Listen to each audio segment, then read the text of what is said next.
This is the city of Louisville, Kentucky, home of around 620,000 people. The Kentucky Derby, bourbon, and is deeply famed for its college basketball tradition. However, what many do not know about the city is its hidden secret, which many of us who live in the city know all about. Louisville has one of the worst homeless rates in the country, and it is not even reported. You can in fact search U.S. homeless rankings by cities and find many sources with similar rankings. However, Louisville is not in any of the rankings. Take, for example, this 2017 ranking from Statista.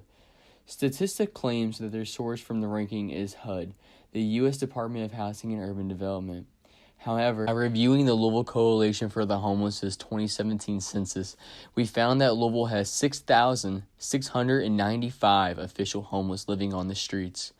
If Statista's 2017 chart is correct, aside from the complete absence of Louisville Metro, then that would mean that Louisville would rank 8th in the United States in terms of having the most homeless, right between San Francisco, California, and Las Vegas, Nevada. The Coalition for the Homeless each year submits a homeless census for the city of Louisville. By referring to the 2016 census and the 2017 census, one would see that the total homeless population of Louisville has risen from 6,373 in 2016 to 6,695 in 2017, which is a 5% total overall increase. By referring to the homeless subpopulation counts, we can find that the number of single individuals has risen 6% from 2016.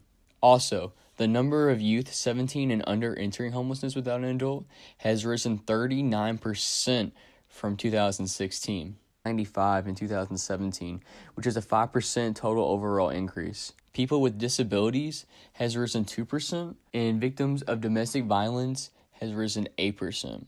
Also, veterans has increased the least amount at 0.2%. In order to get a closer look into the homeless epidemic in Louisville, we reached out to Wayside Christian Mission. We were granted permission to film on their premises and to conduct an interview with Mark Miller of the program. When I first came to Wayside, we were on Market Street, and the men were at this location down here. However, there wasn't this building that we're standing in now. There was only the pavilion, we called it. Pavilion Healthcare used to be a nursing home, and that's where where the men were. And the women and families were up on Market Street, and of course that location had all those problems with the developer who wanted to develop other things there and not have a homeless shelter there. So ultimately we moved out of that section and got that hotel. So we've gone from having 2 locations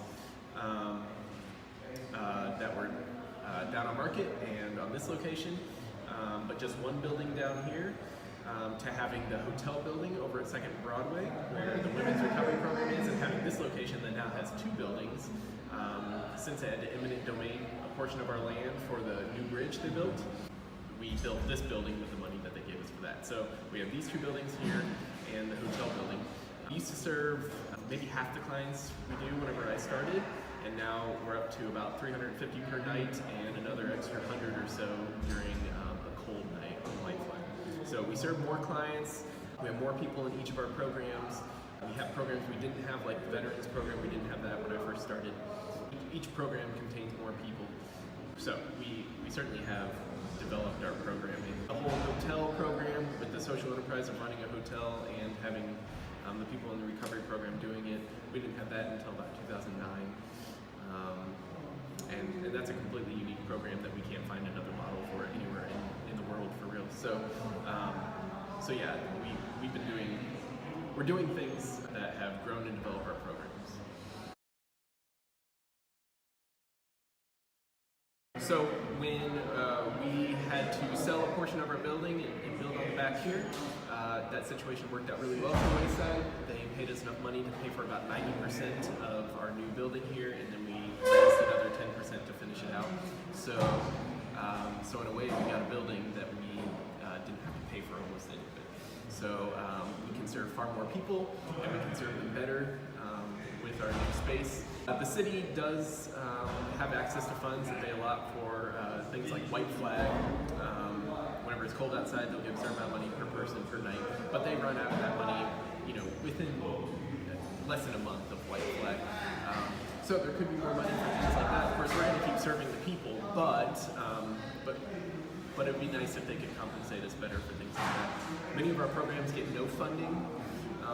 What programs are those? The recovery program receives no funding.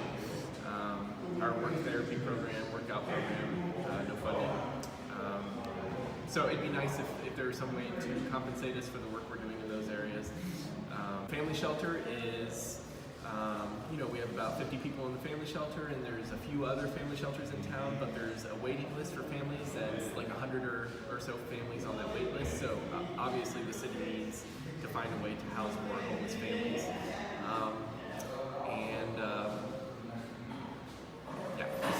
Permanent supportive housing vouchers. Many people are on the wait list for those who are disabled, and they need some sort of supportive housing, and they're just going to wait forever for some kind of voucher. So the more they can fund those, the better they'll be able to help those folks. So there's certainly areas where they can put more funding into and do better. But the city only has so much money, and the federal government ultimately provides that money for that to happen. So it would be HUD, Housing and Urban Development, is who would provide those funds. So more is better.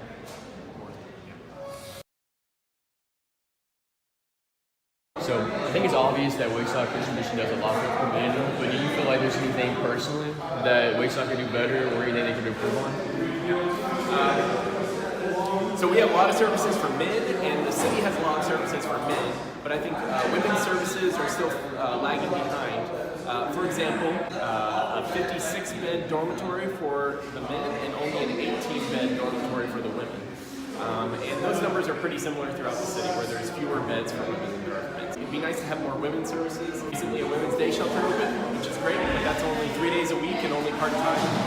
And we do offer some day shelter services here also, and those 18 beds. But it'd be nice if we could land a grant or some kind of funding to help us build out some of our space here for women specifically, so that we can have more space for single women who may be older or disabled and need help getting back on their feet. So if we had some funding for that, or if the city offered some money for that would be helpful. How many women compared to men do you have at the shelter? About 350 people, and I think maybe 80 of those are women. So women are the minority in the homeless? Certainly the minority, yeah. But I don't think that means there's less homeless women. Absolutely. I think there's just less places for them to go, and so they have to come up with other means to feel safe and be housed. And sometimes those are not safe places, and sometimes they do things that they don't want to be doing to have a place to stay. They shouldn't have to do that. They should have a place they can go, know they can get a bed, so that they can take care of their issues and get back on their feet. On the tour the other day, I noticed that there was a woman who had like a carriage with a baby and another child. Is there a lot of women here that are with their children? We have about 50 people in the family shelter, so that's about 15 to 20 adults, and the rest are kids. And the kids are anywhere from just a few months old all the way up to teenagers. So yes, we have a lot of families here, and there's a family shelter wait list that the city has, the Coalition for the Homeless, the single point of entry where people call to get beds. There's a wait list of upwards of 100 families on that wait list of people who are homeless. They may be bouncing around from place to place, but nothing's stable, and they're needing a place to go for shelter, and they have nowhere to go. So there's clearly a need there to house homeless families.